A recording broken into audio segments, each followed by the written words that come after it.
Bueno, podemos Bueno, empezar. Lo que les pedimos, por favor, si pueden silenciar los micrófonos. Gracias. muy buenas tardes a todas y todos. Mi nombre es Fabiana Rijo, soy referente de familias de Rosario, provincia de Santa Fe, y miembro del Consejo Global de Liderazgo de Familias de Olimpiadas Especiales Latinoamérica. En nombre de Olimpiadas Especiales Argentina, le damos la más cordial bienvenida a este segundo encuentro del 11º Foro de Salud y Familia, organizado en alianza con el Club de Leones. Para comenzar, invitamos a dirigir unas palabras a la licenciada Cristina Miranda, directora del programa de familias de Olimpiadas Especiales Argentina. Bueno, hola a todos, una vez más. Muchas gracias por estar. Gracias, por volver a encontrarnos y contar con la presencia de todos y cada uno de ustedes en este 11º Foro de Salud y Familia. Espacios que, como bien decimos siempre, y nos parece que es muy importante siempre recordar, que son posibles gracias a la alianza y al compromiso compartido entre Olimpiadas Especiales Argentinas y el Club de Leones, a quienes agradecemos profundamente por acompañarnos y por la presencia de representantes de los distintos distritos que con su participación renuevan el compromiso de construir una sociedad más inclusiva y respetuosa de los derechos de todas las personas. También queremos agradecer a las familias que se suman de otros países de Latinoamérica y que pertenecen también al movimiento de Olimpiadas Especiales. En la coyuntura que atravesamos, generar espacios de encuentro, diálogos y reflexión adquieren un valor profundamente significativo.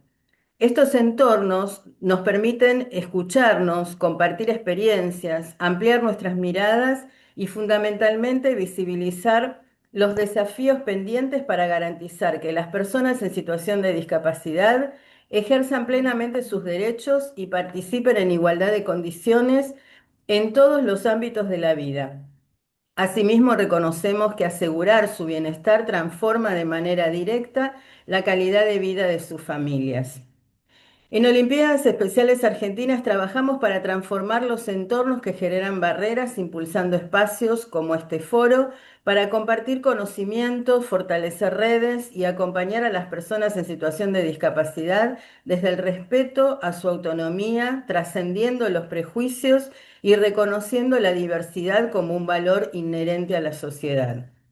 Abrir este diálogo es, en sí mismo, un acto de reconocimiento de derechos. Implica asumir que toda persona tiene derecho a recibir información, a ser escuchada, a expresar sus deseos y a contar con los apoyos necesarios para decidir sobre su propia vida. Que este encuentro nos permita seguir consolidando una mirada centrada en la persona, su dignidad y su libertad, que nos impulse a identificar y remover barreras y que fortalezca nuestro compromiso para que la inclusión deje de ser solo un anhelo y se convierta en una realidad cotidiana. Gracias por acompañarnos y por seguir construyendo colectivamente comunidades donde cada persona pueda ejercer sus derechos. Gracias a todos por estar. Muchas gracias, Cristina. Bueno, a continuación daremos inicio a la ponencia de este segundo encuentro. Les recordamos que al finalizar la exposición, habrá un espacio destinado a preguntas. Quienes deseen participar podrán escribirlas en el chat. Bueno, hoy nos acompaña la doctora Elizabeth Aymar, quien cuenta con una destacada trayectoria. Ella es abogada egresada de la Facultad de Derecho y Ciencias Sociales de la UBA, presidente de RALS, posgrado de especialización en organizaciones sin fines de lucro en la Universidad de San Andrés y la Universidad Torcuato Di Tella, máster en Derecho Internacional de los Derechos Humanos por la UBA, docente universitaria en Derechos Humanos y Garantías en la Facultad de Derecho de la UBA, autora del libro Los Incómodos, se los recomiendo, Editorial Planeta 2019. La presentación que hoy compartirá con nosotros se titula Garantizar derechos en tiempos de cambio, diálogo con las familias. El espacio es suyo, doctora. Hola, ¿qué tal? ¿Cómo están? Bueno, siempre un gusto. Es la segunda o tercera vez que estamos en esta, en esta virtualidad, y así que bueno, muy, muy honrada y bueno, el trabajo que hacen ustedes realmente en esta situación de acá veo gente de otros lugares, mucha gente conectada, Tucumán ahí, y así que bueno, buenas tardes para todos, Mendoza. Y yo voy a hacer una introducción de un poco en qué situación nos encontramos ante esta emergencia y después quizás abrir más a un diálogo donde cada uno de manera respetuosa pueda plantear algunos temas que pueden ser desde lo particular o desde lo colectivo, ¿sí? Vivimos nosotros en la Argentina desde la asunción de nuestro presidente electo, una situación en materia de derechos humanos que objetivamente hablando no se había visto hasta no hace muchísimo tiempo, ¿sí? Se había visto en situaciones donde algunos marcos de derecho, sobre todo relacionados con las personas con discapacidad, no estaban del todo claros. Argentina este año, en el 13 de diciembre del 2026, van a ser 20 años que en el marco de la ONU nace el instrumento más importante en materia de discapacidad, que es la Convención Internacional sobre los Derechos de las Personas con Discapacidad. Es el mayor estatus jurídico que pueda tener una persona, su mayor reconocimiento, y a partir de esta declaración donde participaron ONGs y personas con discapacidad por primera vez y delinearon de alguna manera esto que tenía un solo objetivo, nada sobre nosotros sin nosotros, y tender a la autodeterminación y la toma de decisiones. Cuando los estados comenzaron a incorporarla, Argentina lo hace en el año 2008, se produce una suerte de revolución en materia de derechos. De hecho, se cambia el Código Civil y Comercial en ese momento y se va a incluir un nuevo régimen, que es el que tiene que ver con la determinación de la capacidad, que quizás muchos hoy me preguntan algo sobre eso. Se saca esa palabra tan horrible que era la curatela, la demencia, y pasan a ser determinación de capacidad como un sistema de apoyo, donde hay apoyos, no necesariamente es uno solo, sino son varios. Se comienza a hacer este sistema pensando en que es el guante a la medida de una mano y de que cada mano es distinta. Y se comienzan a hacer lo que en derecho llamamos ajustes razonables. Yo hoy voy a hablar de una manera muy sencilla porque hablo para familias, quizás acá hay algún colega, pero yo quiero hablar para que todos puedan entender esto que a veces es tan complejo, y que tiene que ver con hablar de algunos tecnicismos que trae el derecho. De modo que la primera revolución fue ese ajuste razonable. Cuando hablamos de ajustes razonables yo fui a firmar una convención que me daba todas cosas positivas, pero tengo que ajustar toda mi legislación. Y Argentina comienza en un periodo, en principio con esta reforma del Código Civil y Comercial, y posteriormente con otro tipo de legislación haciendo esos ajustes razonables.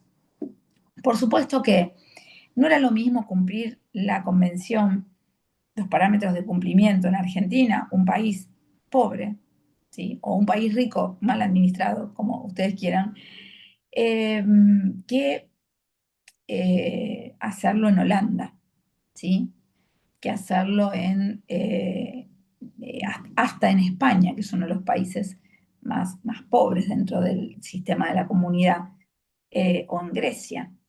Eh, y les comento esto como infidencia no infidencia, sino como una anécdota, cuando en una de las jornadas en las cuales tenía que ratificar Holanda el representante diplomático firmó y nosotros llorábamos agradeciéndole y él no entendía nada y decía, pero nosotros cumplimos esto, o sea, no necesitábamos la convención, pero lo hacemos porque sabemos que esto los ayuda a países que, no la, que tienen una legislación un poco compleja y esto es superador. Posteriormente vino la pandemia. La pandemia genera muchísimas situaciones de emergencia en lo habitacional, en el trayecto, en los traslados, en la atención.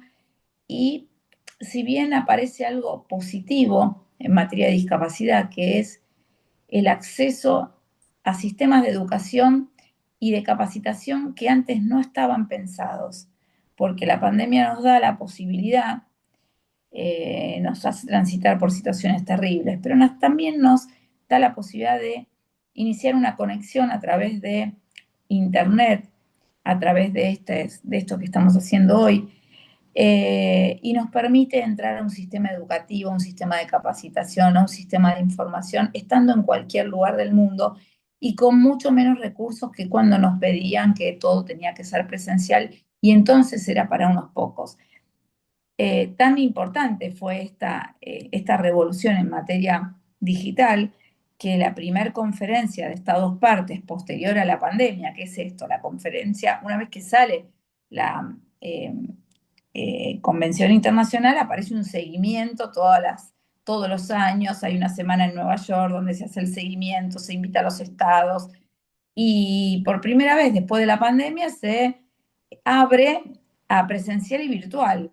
Así que un montón de personas con discapacidad que en su vida pensaron que iban a poder concurrir o profesionales, podían escuchar la misma ponencia que cualquiera que estaba en presencial. Y así pasó con el acceso al sistema educativo, al acceso laboral con o sin apoyos.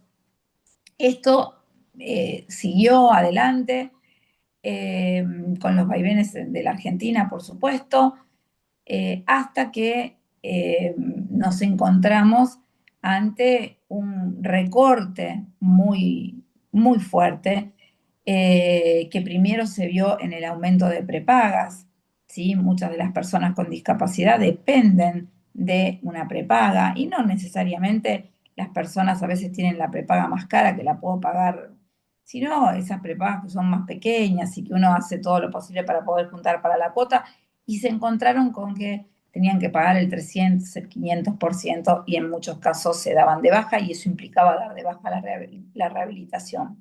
Posteriormente, el no aumento del nomenclador durante un año completo posibilitó la casi quiebra de muchas instituciones, la cesación de pagos de los principales prestadores y proveedores de salud, que son los institutos provinciales y el PAMI. Y a esto seguían por atrás las obras sociales y prepagas.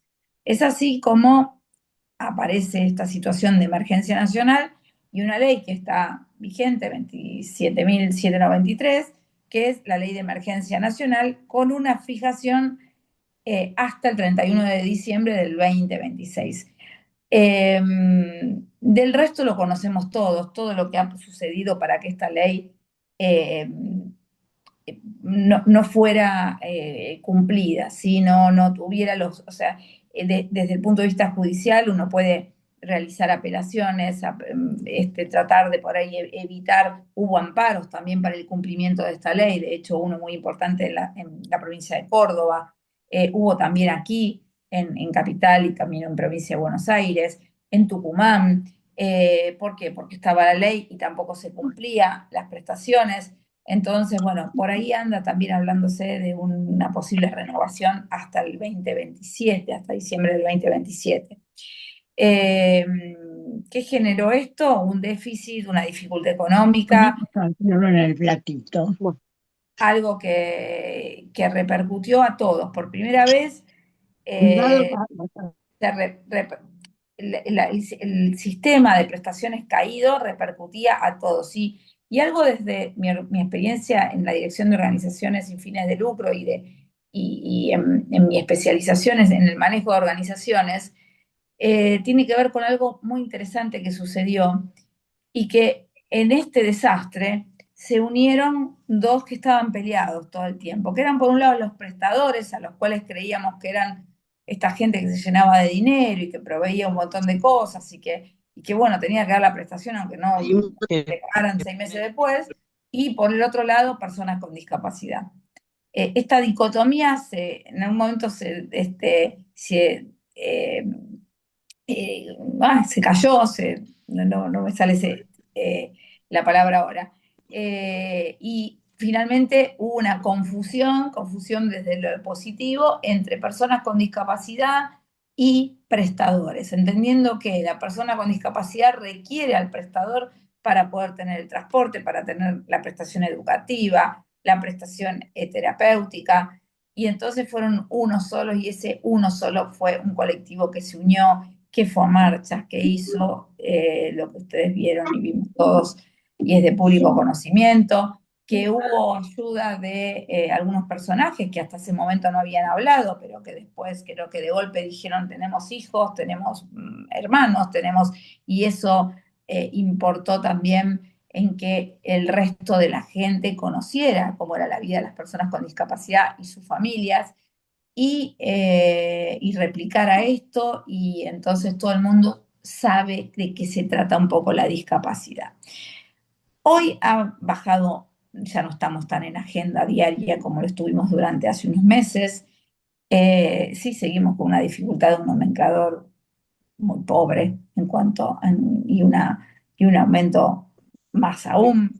Pero la realidad es que seguimos en situación de emergencia, quizás un poco más controlada, y algunos fallos que han permitido, que han obligado a que los prestadores deben cumplir la prestación y por ende tendrían que pedirle la plata al Estado para que el Estado se pusiera al día y poder pagar las prestaciones.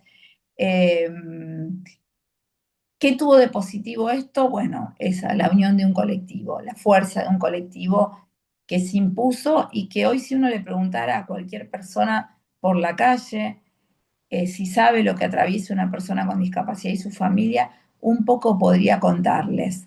Porque además de todo esto, de esta mediatización de la discapacidad, aparecían también personajes bastante siniestros que ponían signos de interrogación sobre personas que tenían una pensión no contributiva, ¿sí? Una casa de brujas sobre un grupo de personas que lo único que hacía era cobrar, en el mejor de los casos, la suma de 280.000 pesos, que no les sirve para mucho, y que con eso tienen una obra social del sistema de la seguridad social. Y sobre eso, con esa famosa eh, radiografía del perro, un manto de sospecha respecto de qué hacían las personas con discapacidad. Y claro, porque yo no soy discapacitado también y tengo una pensión, entonces mira qué bárbaro, cómo qué bien que viven. Y todo eso mientras no había prestaciones. Por suerte, uno de los personajes que era el mayor detractor no lo tenemos más entre nosotros, al menos como este, vocero presidencial. Pero la realidad es que toda esta mediatización del desastre ha producido mucho daño y ha producido mucha ruptura entre estos canales que se requerían para seguir creciendo. ¿Por qué? Porque en esta idea de contarles lo de la convención tiene ya lleva 3 reuniones globales, mundiales, donde de alguna manera los estados van a decir, bueno, ¿qué estamos haciendo? Y si vamos a hacer las cosas mejor, que eso es lo que uno supone como estado, quieren cuidar a la gente que vive en él. En la primera reunión fue en Londres, Argentina concurre en ese momento, concurre la vicepresidenta Michetti. Segunda reunión en Noruega, Argentina concurre. Tercera reunión fue en Argentina, gobierno de Macri, Argentina concurre y la propone. Cuarta reunión en marzo de este año en Berlín. Un grupo de representantes de las organizaciones de la sociedad civil estuvimos allí, quien les habla estuvo allí en la representación de la sociedad civil, y un personaje llamado Españolo. ¿Y cómo terminó esto? En el momento del cierre de la conferencia, y esto lo cuento porque es importante para saber dónde uno está parado. En el momento del final de la conferencia firman todos los países. ¿Por qué? Porque ¿qué dicen los países? Ok, lo que estamos mal lo vamos a mejorar y lo que está bien lo vamos a replicar, lo vamos a comentar, lo vamos a mejorar también, para volver a reunirnos dentro de 3 años y que nos hagan una evaluación. ¿Qué hizo Argentina? Argentina no firmó la declaración de AMAC, se llama así. Y no firmó Argentina, no firmó Israel, no firmó Estados Unidos. El resto de los países y las organizaciones civiles más grandes del mundo han firmado. UNICEF, Banco Mundial, CEPAL, todos firmaron, menos estos tres.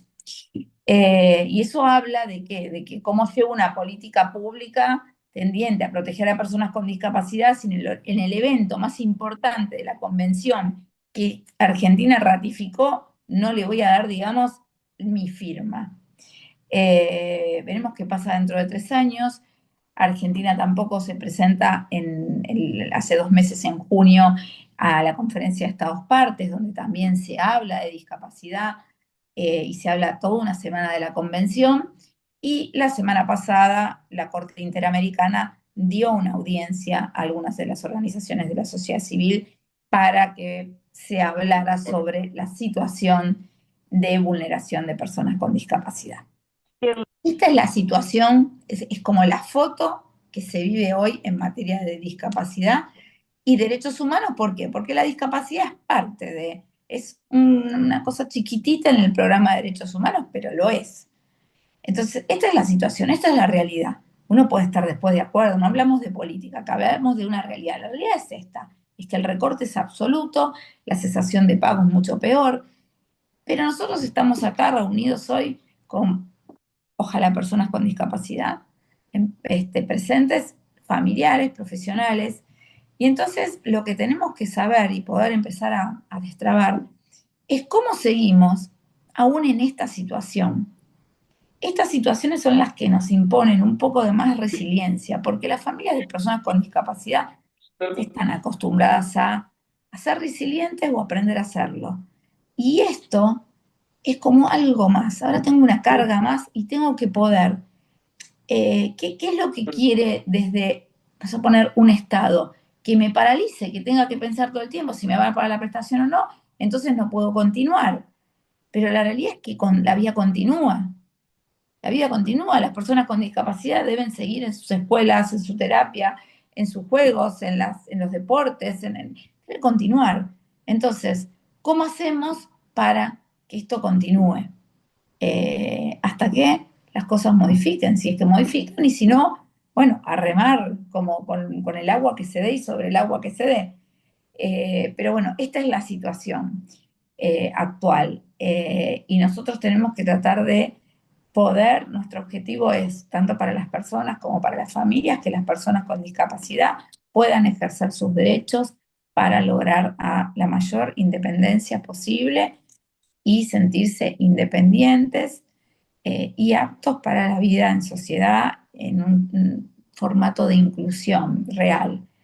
Así que bueno, esto era de alguna manera una introducción de cómo van las cosas, ¿sí?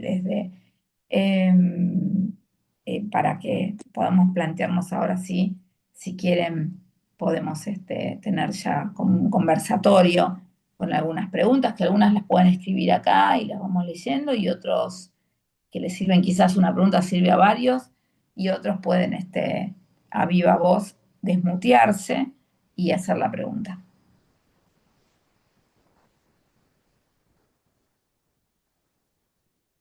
Doctora Aymar, le hago una consulta. Frente a este panorama como desalentador, ¿qué herramientas cuenta la familia para cuando nos encontramos con estas barreras, sobre todo en obras sociales que ponen como topes a las autorizaciones o directamente anulan prestaciones o recortan? ¿Qué herramienta tenemos la familia para recurrir? Porque la verdad es que teniendo un Estado en contra, es como un poco complicado, ¿no? Saber para dónde disparar, ¿no? Sí, y entiendo. Y ni siquiera es un Estado en contra, es un Estado que se dio cuenta que en discapacidad se gasta mucho dinero y no se es muy productivo desde el concepto de productividad que se tiene desde la economía. Entonces, es ahí, o sea, yo no quiero poner dinero para lo que no es productivo, entre comillas. Entonces, ¿qué es lo que uno tiene que hacer? Hoy más que nunca hay que cuidar mucho los canales de presentaciones, ¿sí? Sobre todo porque después de la pandemia, la mayoría de las prestadoras de salud, obras sociales, institutos provinciales, prepagas, PAMI, IOMA, uno de los más conocidos, tienen sus puertas cerradas, lo cual impide que nosotros vayamos a reclamar y a llevar el famoso papelito que nos sellaban y me quedaba la constancia que había dejado los trámites. Entonces, hoy hay que moverse en un juego distinto que es a partir de mail, algunos tienen WhatsApp, otras aplicaciones. Entonces, hoy tengo que estar muy atento a que todo esto que presento me tiene que dar una constancia. Yo cumplo con presentarlo. Tengo que esperar cuánto, y 7 días, más no. Después tengo que volver a escribir, a ver qué pasa. Necesito que las respuestas sean siempre por escrito. O me contestás el WhatsApp o me contestás el mail o si me llamas por teléfono, te escucho, pero me lo vas a escribir. O sea, Claro, necesitamos tener una contestación. ¿Por qué? Porque si, como no hay dinero, te llamo por teléfono, es dilatorio, no tenés nunca una prueba de que no te dije que no, porque si yo te digo que no por teléfono, ¿cómo le explicamos al siguiente nivel, que sería el juzgado, que me dijeron que no? Entonces hay que tratar de lo que se llama la vía administrativa previa, que es esto que uno hace: presento una notita, presento una nota solicitando una prestación, con un buen certificado médico, con un presupuesto si lo tengo, lo más autosuficiente posible. Y es muy importante tener la constancia de haberlo presentado. Es probable que algunos sistemas de salud me contesten finalmente. Y ahí estoy en mejor situación. Y algunos sistemas de salud me contestan por teléfono, lo cual no es contestación. Con eso deberé insistir.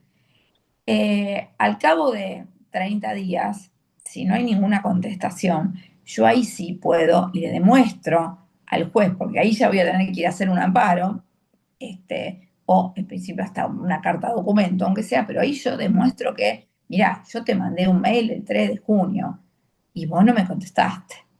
Entonces, claro. si me llamaste por teléfono, y bueno, ¿y cómo te llamas? Y poner, me llamó por teléfono a las 3 de la tarde del día tal y hablé con la persona tal. De esa manera, a través del amparo, que es lamentable que todas las prestaciones deban hacerse por un amparo. ¿Por qué? Porque hay muchas, en materia de salud, la salud, por suerte, y las soluciones en materia de salud van mucho más rápidas que el derecho. Siempre la realidad va más rápido que el derecho. Eso es bueno. La semana pasada yo estuve disertando en Sportopedia, impensado, un auditorio lleno de chicos, chicas con los comunicadores alternativos como el que usa Bullrich.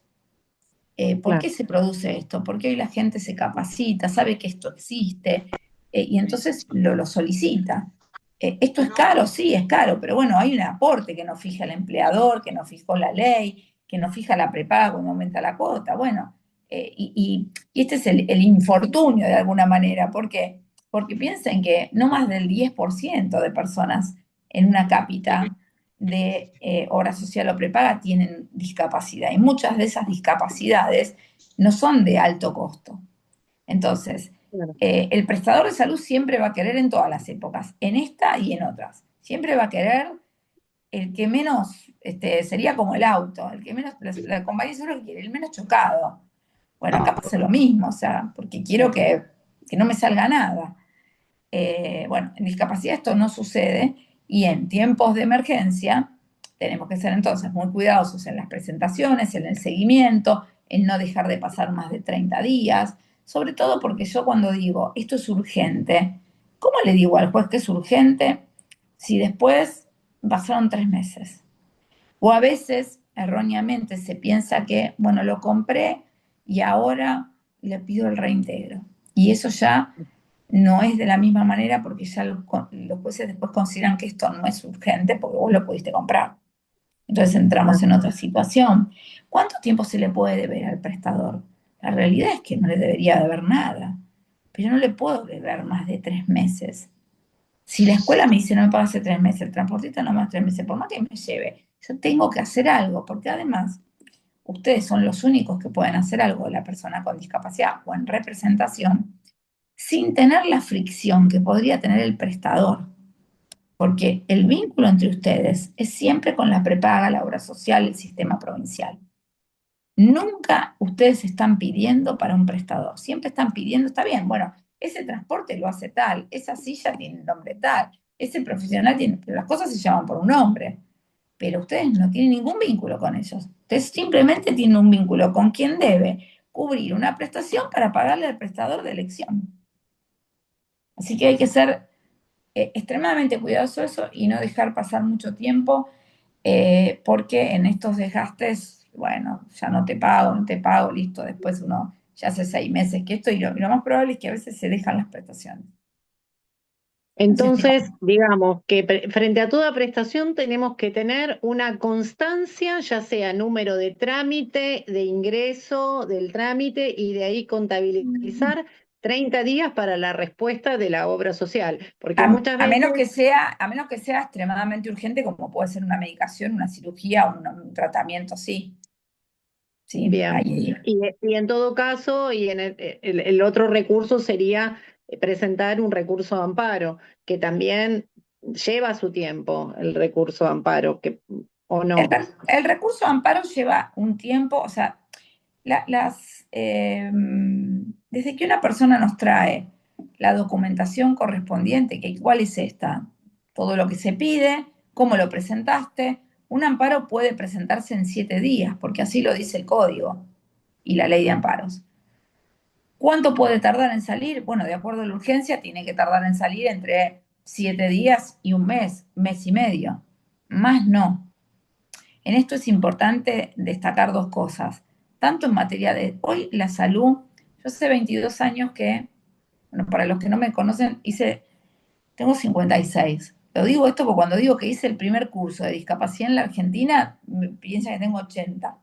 Entonces, pero no, en el año 1999, no, en el año 2001, se da en la Argentina el primer curso de discapacidad y derecho. Yo era adjunta de Derechos Humanos y presento junto a Cristian Curtis, que hoy es funcionario del Alto Comisionado de Naciones Unidas, un curso que se llamó Discapacidad, Aspectos Legales y Sociales. ¿Por qué le pusimos ese nombre? Porque nosotros empezamos a darnos cuenta que parte de los problemas en el acceso al derecho no tenía que ver con el derecho. Legislación sobraba. Tenía que ver con qué pasaba a esa persona y a esa familia que en esta situación de discapacidad tan compleja le costaba tanto empoderarse de los derechos. Y por eso cualquier obra social te decía, sí, sí, déjame este papelito y ya está. Y no me sellaste nada y no, porque se lo dejé a este que me dijo que, o me dijo que no. Y le decía, ¿quién te dijo que no? El de la mesa de entrada. ¿Y este quién es para decidir? Entonces, en ese contexto, y en todos estos años que yo vengo trabajando en discapacidad, lo que he podido ver es que, por suerte, muchos abogados, no tantos como uno quisiera, pero muchos se han dedicado al tema de salud, y eso es bueno. Pero también hay muchos abogados que a partir de esto terrible que nos pasó, que fue el corralito, también se dieron cuenta que se podían hacer amparos. Pero hay un grupo que no sabe hacer amparos de salud. Y hoy la salud se ha complejizado tanto, los estudios jurídicos de las prepagas y las obras sociales se han capacitado también. En los cursos que uno da para personas con discapacidad y sus familias también ingresan abogados de prepaga para anotarse y saber cómo hacer.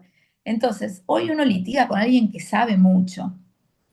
Entonces, es bueno que cuando yo voy a hacer un amparo, no me lo tiene que hacer ni el abogado amigo, ni el que me hizo la sucesión, ni el que de onda me dice, no, tiene que hacerlo alguien que sepa.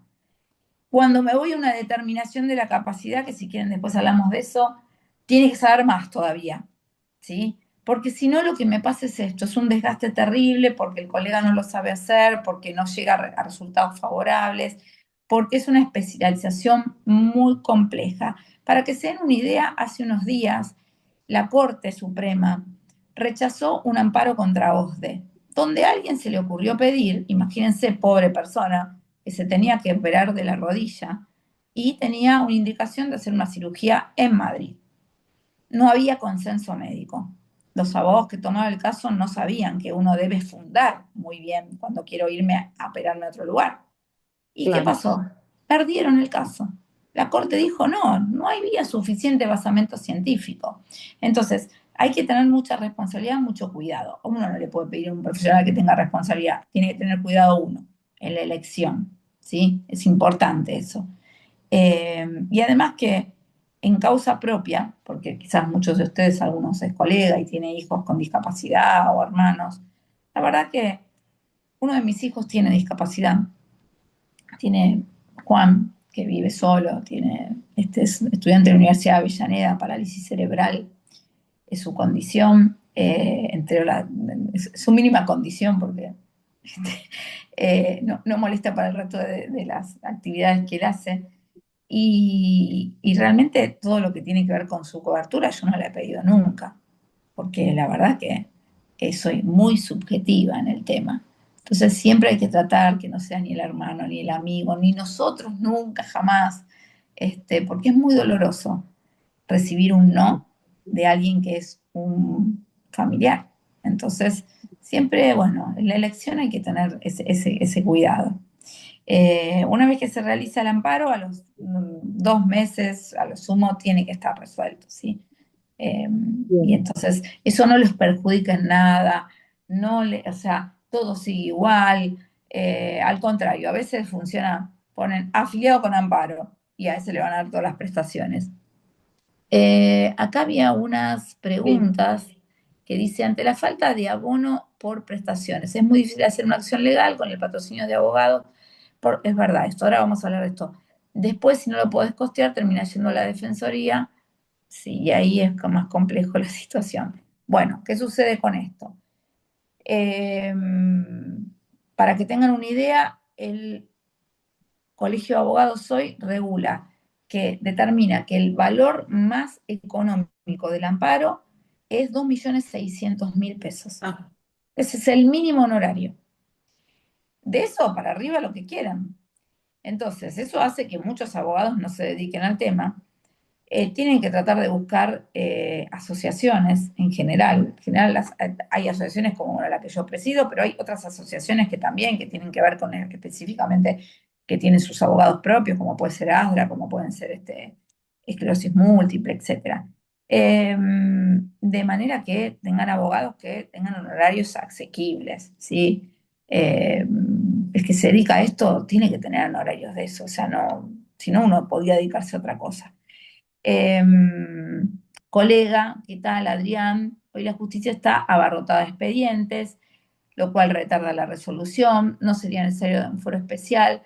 Bueno, hace muchos años la Corte dijo, el Foro Especial de Civil y Comercial Federal hoy no dan abasto, y entonces lo que uno cuenta es con mucho, mucho trabajo de llamo por teléfono, mando a la gente, mando en persona, o sea, sí, hoy es casi artesanal el trabajo porque es verdad que están colapsados de cantidades de reclamos.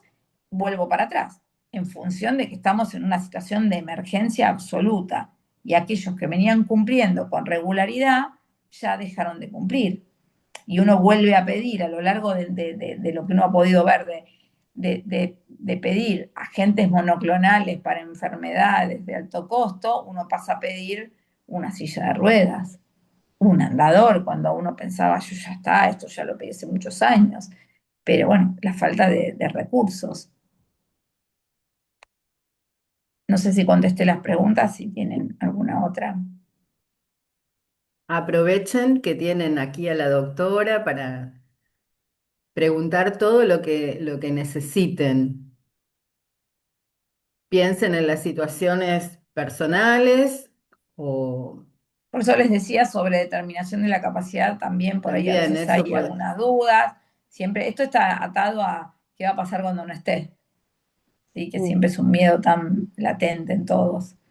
Eh, Así que Sí, podemos hablar de ese Vale. siempre, Elizabeth, es un tema muy importante y aunque por ahí uno lo reitere, me parece que nunca está de más aclarar bien, ¿no? Porque a veces uno dice no existe más la curatela, lo que existe Claro. hoy es, pero en la realidad es que las dos situaciones están presentes, ¿verdad? Exactamente. Y ahora vamos entonces a ampliar un poco sobre esto.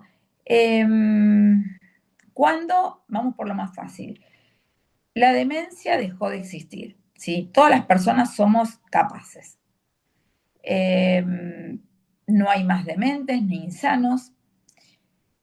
¿Hay curatela? No hay curatela. Hay un sistema de apoyos que se llama determinación de la capacidad, que se basa en una reunión de un equipo multidisciplinario en el cual intervienen muchas personas y lo que se hace es, en algunos casos, cuando la persona tiene altas necesidades de apoyo, no puede hacerse entender por ningún medio, no puede, requiere eh, ayuda para casi todas las actividades de la vida diaria, ahí se sigue nombrando un curador. ¿Por qué? Porque tengo restringida casi la totalidad de las cosas que puedo hacer por una cuestión que entiende pero no puede hacerlo. Aún así, en estos casos, por ejemplo, algunas personas con parálisis cerebral severas o con ELA han podido firmar su escritura pública, firman a ruego. ¿Qué significa esto? Se les explica, el escribano explica en qué consiste, qué está haciendo, y ahí le dice, y firma ruego fulano de tal que es su hermano, por ejemplo,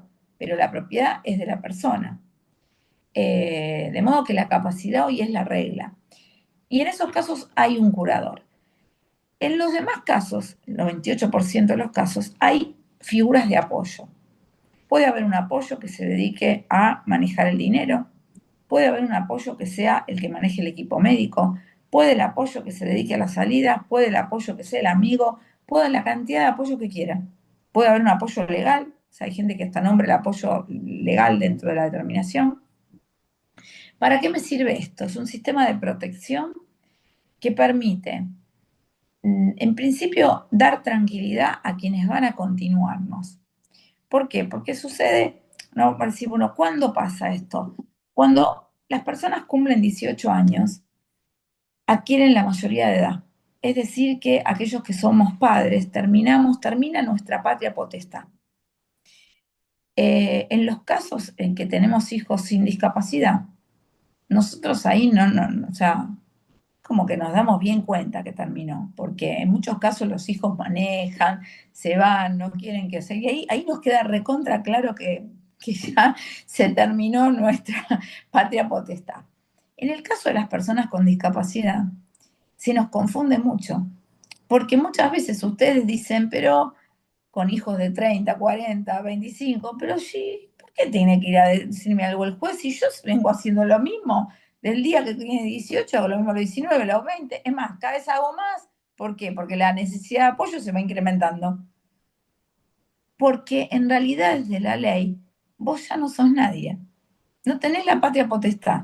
Esa persona es capaz, pero resulta que no puede recibir, por ejemplo, sumas de dinero, tampoco puede estar suelto así como para que alguien lo engañe y le haga firmar un préstamo. Esto sucede todo el tiempo. Si te jubilás, no va a poder heredar esa pensión, que se llama pensión derivada, cuando no estés. Cuando no estés, los hermanos, a su vez, no van a tener la menor idea de qué pasa con esto y les aseguro que les provoca muchísima incertidumbre. La determinación de la capacidad es un momento para el inicio, que puede empezarse a los 18 años. Es un momento en el cual, además de tener una charla jurídica, y acá por eso pongo hincapié en que tiene que ser profesionales que sepan mucho de este tema y que trabajen con equipos interdisciplinarios. Lo cual para los abogados a veces no es tan común. Nosotros desde RALS, lo que es todos los procesos de determinación, lo trabajamos con psicóloga y trabajadora social, porque la trabajadora social me define la situación cuando no hay recursos, donde estoy en otro universo. Y la psicóloga me define en todos los casos, me ayuda a que yo pueda conversar en una conversación tan difícil, la más difícil de la vida de las personas con discapacidad. La primera empezó cuando me dieron el certificado de discapacidad. Eso es el momento en el cual tuve la foto y mi vida cambió para siempre. Y el momento de la determinación y después las distintas etapas vitales que todos ustedes deben saber, eh, el inicio de la escuela, cuánto cambia de cuando pasan de la preescolar al primer grado, al inicio, el transcurrir la escuela, el pasar a la escuela secundaria, al terminar la escuela secundaria y la incertidumbre de dónde van a ir, porque hoy nos dicen, pero bueno, si uno va a la UCA puede estudiar ahí, que hay una carrera, y también en El Salvador, y sí, pero y después hay una incertidumbre de qué va a ser. El contexto de la recreación, el contexto de los amigos, es todo muy difícil, y la sexualidad también, ¿sí? Y la vida independiente, y la internet hoy, y bueno, todo eso que no, nos viene a diario. Y entonces el momento en el cual yo me pongo a hablar de la determinación va también hacerme ver que en algún momento no voy a estar. Entonces es una conversación que muchas veces eh, impone a las familias empezar a conversar desde lo legal. ¿Cómo vamos a hacer? A ver, ¿qué tenemos? ¿Con qué cuenta esta familia? ¿Qué es lo que vas a dejar para que alguien pague la prepaga cuando no estés, no puedas o no trabajes más? ¿Quién podría hacerse cargo de tal o cual cosa? Y es el momento también donde uno a veces se noticia de que yo pensé toda la vida que fulanito, vos, hermano, ibas a ser el apoyo. Y resulta que me decís que no. Y el otro que pensé que nunca en la vida sí. Y resulta que ninguno de los dos hermanos y aparece un primo, que ese sí puede. Y resulta que no aparece nadie. Y entonces son conversaciones que llevan un tiempo, que son dolorosas, que hay que poder recibir una respuesta de no me voy a poder hacer cargo. ¿Cuántas veces familias te dicen, yo, mi hermano se va a hacer cargo? Y digo, conversen, conversen. Y me dijo que no, porque toda la vida le pregunté, dije, vos sí, yo te voy a ayudar, pero cuando llegó el momento de tener que decirle, ¿vos me vas a ayudar realmente? Y la verdad que yo no voy a poder. Entonces, es una larga conversación donde uno puede pensar a sacar y si tengo esto. Es como cuando uno dice, che, ¿con qué cuento para las vacaciones? Yo me quería ir, no sé, a Marbella, pero la verdad que no cuento más que para Mar del Plata. Y finalmente uno está mejor porque sabe que por lo menos tiene para Mar del Plata. Entonces, con eso me arreglo. Y con eso empezó a delinear algo que tiene que ver con la determinación y que viene al lado, que es lo que llamamos planificación sucesoria y que hoy está al lado de otra cosa más compleja, que son las directivas anticipadas. Ah, Entonces, porque fíjense cómo ha avanzado en materia de derechos de las personas con discapacidad, que hoy las personas con discapacidad que van a vivir muchos años, y algo impensado, y que en muchos momentos van a poder coexistir con sus padres, y los dos van a ser adultos mayores, se requiere una conversación importante. ¿Para qué? Bueno, para poder resolver lo que vaya sucediendo, para saber, bueno, a ver, ¿con quién cuento? ¿Qué dinero? Si tengo que tener mucho dinero, no. Tengo que saber más o menos con qué cuento, para poder delinear ese plan de vida, y eso me va a bajar mucho la ansiedad de qué va a pasar cuando no esté. Por supuesto que siempre vamos a decir, mira, cuando no esté, no lo vas a saber por un lado. Y por otro lado, las cosas nunca van a ser como cuando estemos nosotros, porque para los que somos padres, nada funciona como si lo manejamos nosotros.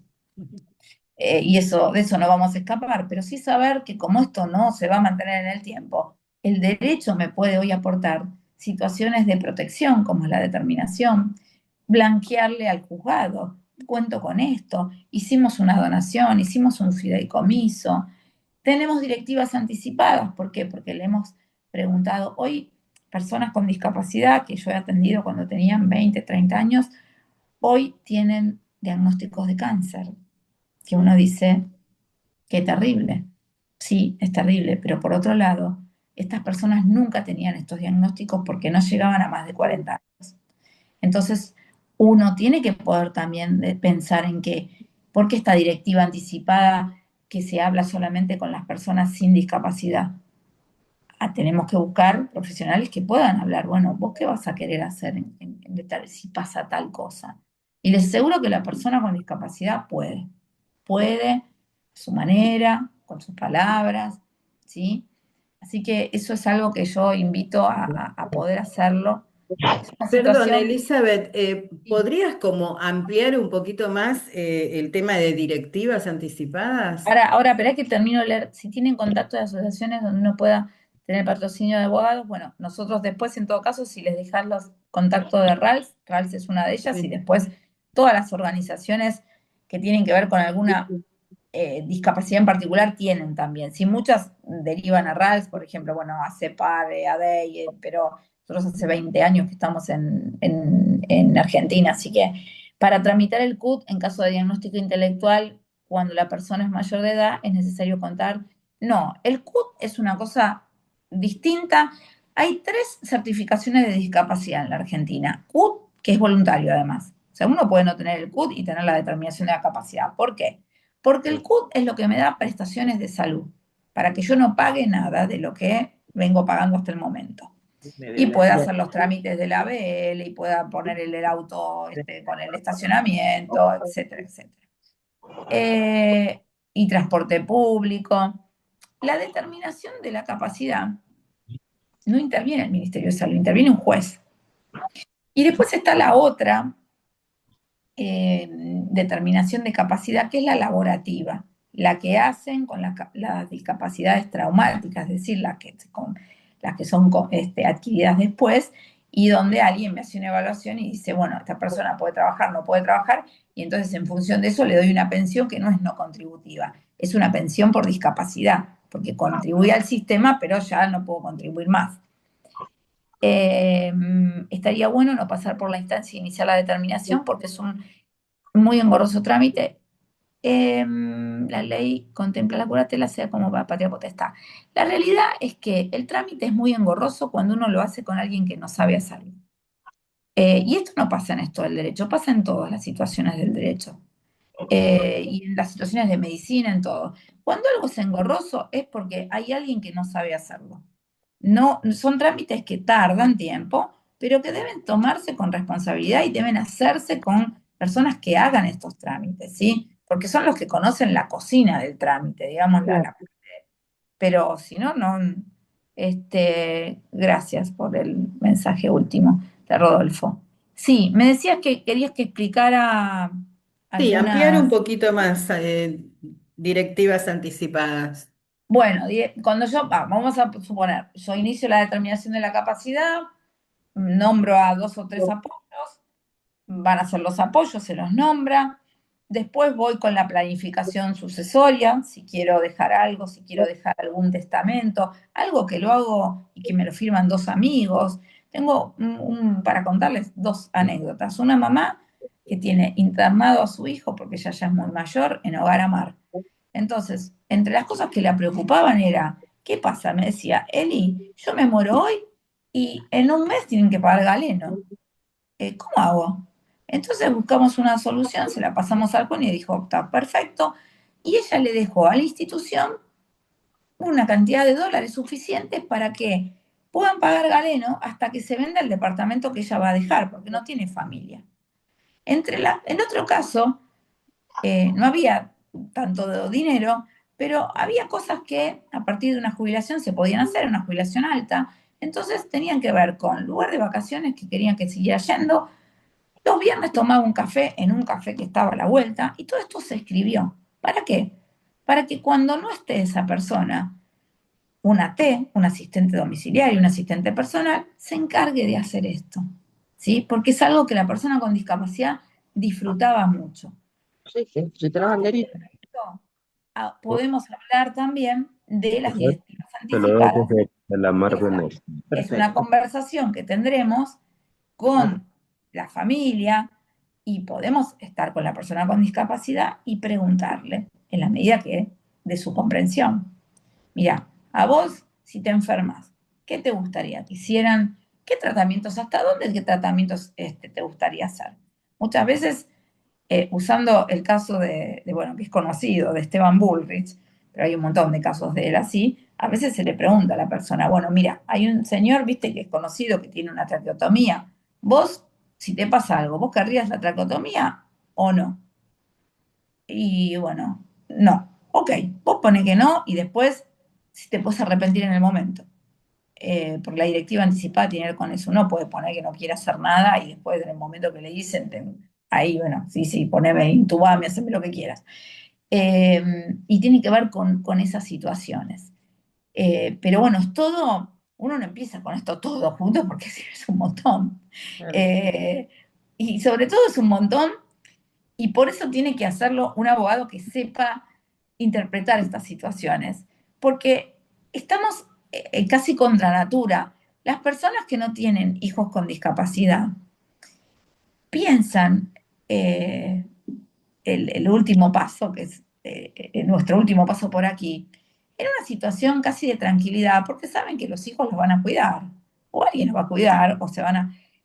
Los familiares de personas con discapacidad tenemos todo el tiempo esta situación que sabemos que primero que pasa el tiempo y cada vez estamos más cansados y también nos podemos enfermar, pero a su vez la persona con discapacidad a cargo necesita cada vez más. Y a veces llegamos a que tenemos 70 y muchas veces ahora en lo que es vivienda asistida sucede que Ujú. está, que está muy bien esto, sí creo esto va a ser una cosa innovadora. Ahora hace poco se abrió Brújula, que es la más conocida, sale en todos los diarios, pero ya hay muchas otras. Entonces vienen mamás y papás de casi 80 años donde dicen, viví toda la vida, estoy re contento porque tiene 50 mi hijo. Y yo estoy bárbaro, pero mi hijo tiene de todo, porque tiene no sé qué, diabetes y esto que el otro, y vamos a los dos al mismo médico. Y yo me quiero quedar tranquilo que esté ya en una institución, porque no quiero que dependa de mí, porque a ver si mañana me pasa algo. Imagínense, y esto pasa, y es muy doloroso. Un día para el otro fallecieron los papás, y ahí, ¿qué hago? ¿A dónde me voy?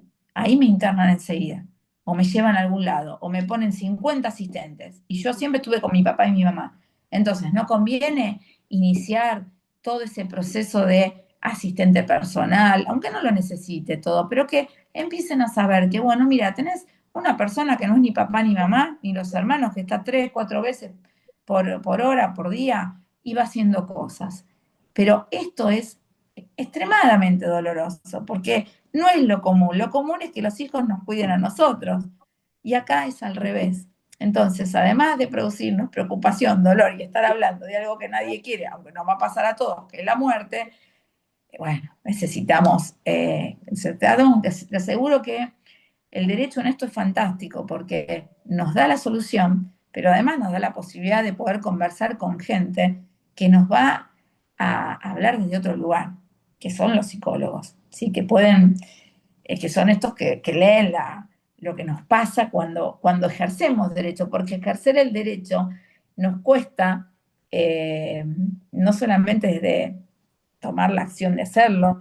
Siempre hablamos de no puedo ejercer el derecho porque no tengo dinero para hacerlo, porque la obra social no me lo da, pero muchas veces poco se habla de cuando no puedo ejercer el derecho. Ejemplo, cuando los hijos consiguen un trabajo, tienen discapacidad, y muchas veces cuentan las personas con discapacidad que, uy, ahora mi papá y mi mamá se pusieron como locos, resulta que me dicen que tengo que ir en transporte, que al final no gano nada, que... ¿Y eso de qué habla? Y eso habla de que te cuesta mucho soltar.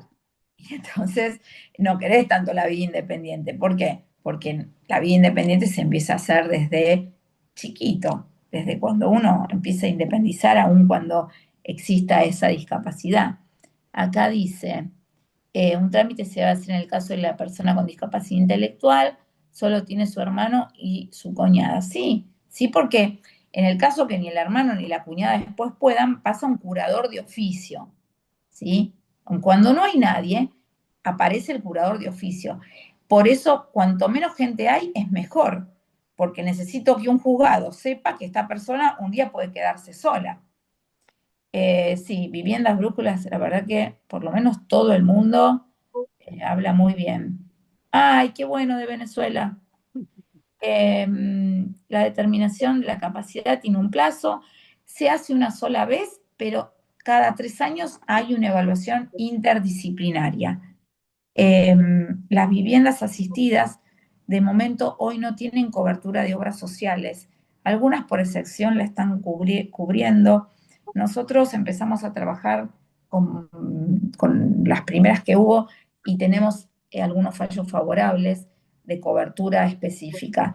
Se está recién empezando con esto. Hoy los temas son estos, porque realmente son de alto costo y no están dentro de la legislación, pero nosotros, ¿qué le decimos a los jueces? A ver, señores, no tenemos la culpa de que a los 24 años no nos recibe ningún centro de día porque nos dicen ya está. ¿Qué hacemos? ¿Lo traemos a casa todo el día? Porque hasta los 60 años no hay lugar donde poner a ninguna persona con discapacidad. ¿Por qué? Porque recién a los 60 años entras en un sistema de geriatría, que Claro. sería el tercer nivel. Entonces, en el medio no hay nada. ¿Y yo qué culpa tengo? O sea, bueno, que muchas veces en la Argentina ha pasado esto y en otros lados también. Y cuando aparece la necesidad, después el derecho se legisla solo. Pero bueno, pasan muchos años a veces. Hoy estamos estamos complicados porque es como si nosotros estuviéramos hablándole a alguien, a un Estado, que le decimos, mirá que hay un montón de cosas para hacer.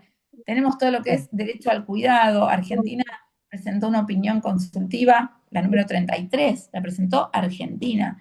Se la dieron favorable y habla sobre el cuidado, sobre el derecho al cuidado y al que es cuidado. ¿Qué necesita Argentina? Políticas públicas de eso. ¿Las tiene? No. Las hizo Uruguay, las hizo Chile, las hizo Perú, las hizo Colombia. Nosotros todavía no. Entonces, bueno, ahí estamos con eso, estamos como un poquito atrasados. A ver, ¿Alguna, ¿hay no sé, alguna pregunta más? ¿O alguien que quiera Hola, hacer buenas algún tardes. comentario?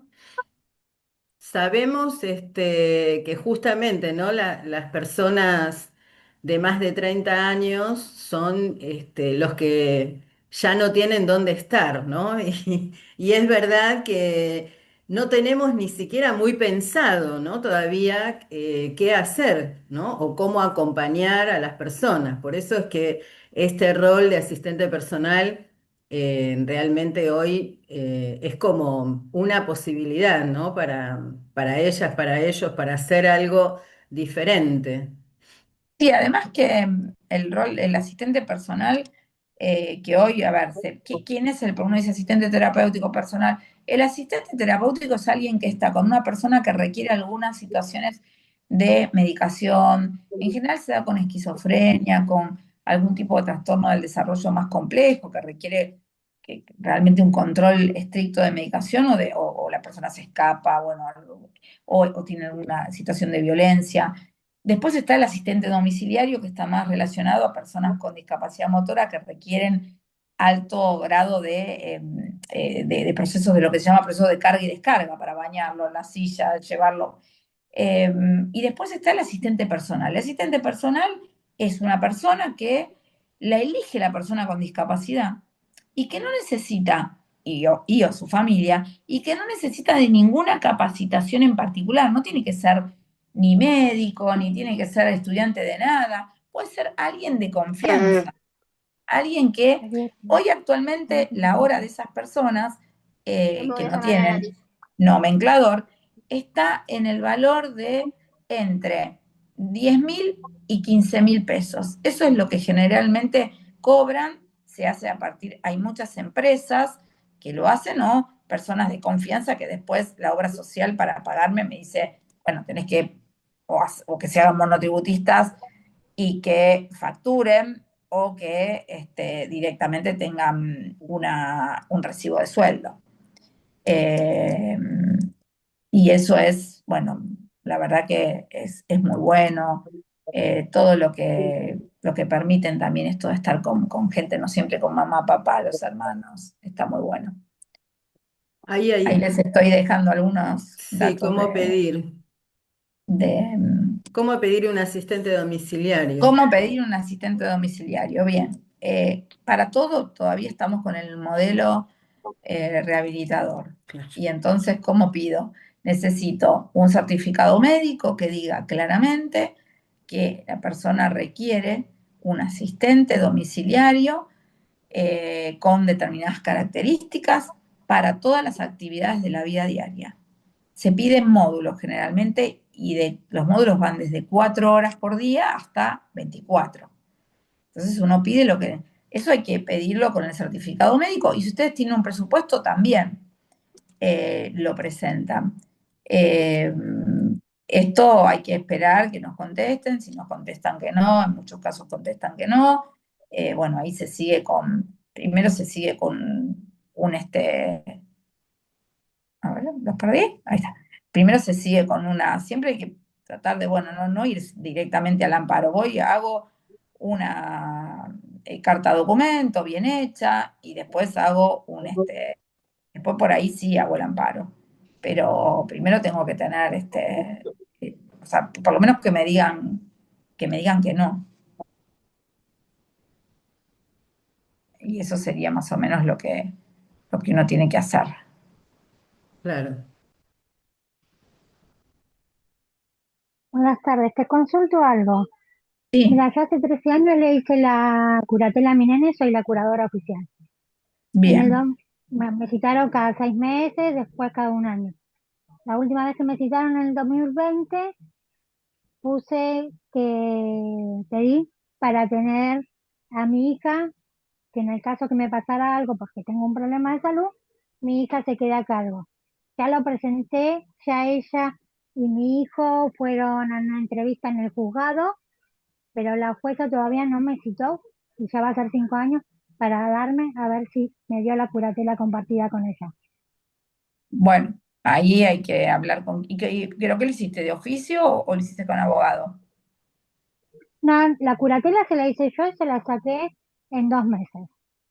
Un tiempo antes de que cumpliera los 18 años, fui al juzgado de minoría y familia acá en Pilar, me dieron los requisitos y justo el día que él cumple los 18, presenté todos los papeles, me citaron a mí y a unos testigos y la hice en octubre y en diciembre la tuve. Nada más que me tardó un poquito porque el juzgado a donde iban los datos de mi hijo puse los míos, y donde iban los míos puse los de mi hijo, pero ya después de la feria judicial me la dieron. Hace Bueno, 13 años que tiene su curatela. bueno, tardó un poco, algo pasó, pero ya está. Ya ahora la tenés.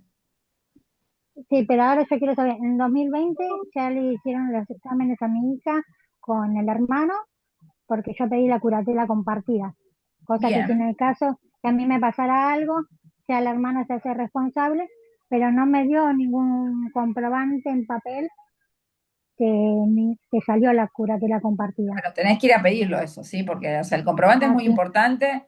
En las personas que no tienen sí, buen manejo del dinero hay que inscribir y liberar oficio a todos los bancos para que las personas no se presenten a pedir un préstamo. Las personas con discapacidad hoy son muy utilizadas imagínense, sacan un veraz y está todo bien, porque nunca tuvieron tan 111, o sea, no hay deuda.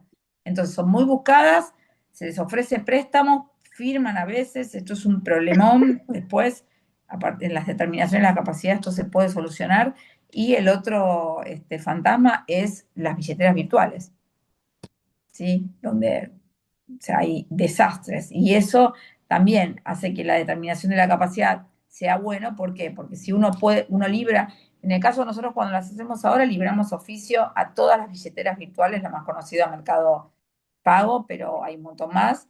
Es más, todas, también a las apps de apuestas, cosa que si le quieren prestar plata, después no sé quién se la van a cobrar porque yo ya te avisé que la persona no podía recibir un préstamo. Así que, bueno, eso hay que tenerlo en cuenta. ¿Mm? gracias. Bien, bueno, Ahí dejamos la dirección de Ralph. perfecto. Bueno, cualquier cosa, el Instagram de RALS es libre y ahí hay un WhatsApp y bueno, si tienen alguna consulta o a través de ustedes, de Cristina, por supuesto, no hay ningún problema. Nosotros en la asociación atendemos en manera virtual y presencial y bueno, nada, tenemos muchas actividades, así que los invito a seguirnos. Acá tenemos otra pregunta, Elizabeth. Sí, ¿Cómo encarar las prestaciones en el caso de tener IOMA con las dificultades que tiene IOMA al pagar? y sí, bueno, en Yoma es esto. Primero, en Yoma, ¿cómo encarás la presentación de conseguir? Ioma sacó la presencialidad, entonces tiene un WhatsApp del terror y tiene un mail nada más. Bueno, necesitamos primero la constancia de que se han presentado, porque generalmente no les contestan. Y después, hoy prácticamente Ioma, excepto contados con los dedos de la mano, es amparo, todo el tiempo. Y los amparos en Ioma sí tardan mucho más porque los jueces los sacan, pero Ioma tarda mucho tiempo en pagarlos. Y también eso que no hay tanto abogado, ¿por qué? Porque hay que presentarlo en La Plata y muchos abogados no tienen matrícula de provincia. ¿Sí? O sea, todo esto se complica porque, bueno, Argentina es al revés en muchas cosas. Si yo tengo 2 de 450, voy acá a Libertad 731 y presento un amparo. Si yo tengo IOMA, me tengo que ir a conseguir el abogado que tenga matrícula de provincia y presentarlo en La Plata. Sí. O sea que se complica muchísimo más cuando la persona en realidad requeriría mayor posibilidad de asistencia por parte de la justicia. ¿Sí? Pero esto lo vemos, bueno, no solo lo vemos en discapacidad, o sea, la persona con pocos recursos se le complica todo el tiempo. Claro. Bueno, yo creo que ya podemos ir como redondeando, no veo más preguntas en el chat. Hay saludos. Creo que alguien preguntó de otro país algo si podía Ah, referirle. alguna asociación semejante a RALS en México. Escribime por privado porque hay una asociación que está empezando a hacer algunas cosas eh, en virtud que se han conectado con un personaje muy conocido que es Bárbara Anderson, que hizo una película con la historia de su hijo. Así que escribime por privado que te paso los datos. Bárbaro. Bueno, Bueno, Fabi, Bueno, doctora Aymar, le agradecemos no, por favor. profundamente su valiosa intervención en este foro de salud y familia. Esperamos que todos hayan disfrutado y encontrado enriquecedor este segundo encuentro de intercambio y reflexión. Agradecemos a todas y todos por su participación y los invitamos a acompañarnos en el tercer y último encuentro que se realizará el sábado 12 de septiembre a las 9:30. Será un encuentro híbrido. Participarán por esta misma plataforma de Zoom la licenciada Rocío Gómez León y la licenciada Melina Aranda como representantes del equipo de profesionales que acompañan a los empleados del restaurante A la Mesa. Un proyecto que emplea a jóvenes neurodivergentes para contarnos cómo este empleo cambia la calidad de vida de los jóvenes y sus familias. Hay que ir a La comer a la mesa. presentación de las profesionales llevan por título Construir un lugar, la experiencia de inclusión laboral de A la Mesa. Además, en forma presencial estaremos en el Centro Cultural de la provincia de Santiago del Estero y en esa oportunidad contaremos con la participación presencial de la licenciada Samantha Pérez. Muchas gracias a todos y todas. Nos reencontramos el sábado 12 de septiembre a las 9:40 por Zoom y allí en forma en vivo y en directo en Santiago del Estero. Gracias, doctora Aymar. gracias a Gracias. todos. Gracias a todos. Chao. Que pasen buenas noches. Adiós, adiós.